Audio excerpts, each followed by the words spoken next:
మనం ఒక వెంచర్‌ని సేల్ చేయాలన్నా, ఒక కస్టమర్ డీల్‌ని క్లోజ్ చేయాలన్నా, ఫాలో అప్ అనేది వెన్నెముక లాంటిది.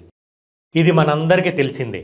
కానీ ఈ మధ్య కాలంలో చాలామంది మార్కెటింగ్ అసోసియేట్ చేస్తున్న ఒక చిన్న పొరపాటు ఫాలో అప్‌ని వేధింపుగా మార్చటం. కస్టమర్ 50-50 మైండ్ సెట్‌లో ఉన్నప్పుడు వారికి మనం ఇచ్చే భరోసా ముఖ్యం.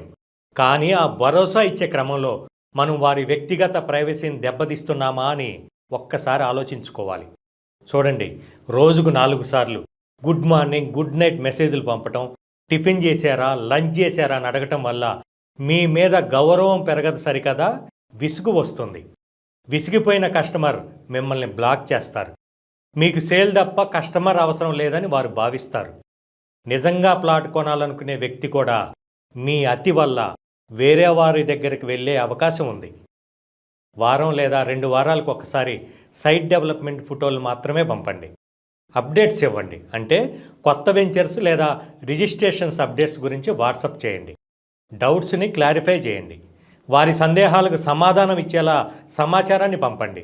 మీ మెసేజ్ చూస్తే కస్టమర్కు సమాచారం దొరకాలి కానీ ఫోన్ తీయాలంటేనే భయం వేయకూడదు. మిత్రులారా, రియల్ ఎస్టేట్లో రిలేషన్షిప్ ముఖ్యం. రిలేషన్షిప్ ఉంటేనే బిజినెస్ వస్తుంది. అతి ఎప్పుడు అనర్థమే. పద్ధతిగా ఫాలో అప్ చేద్దాం. ప్రొఫెషనల్ లీడర్స్గా ఎదుగుదాం. All the best.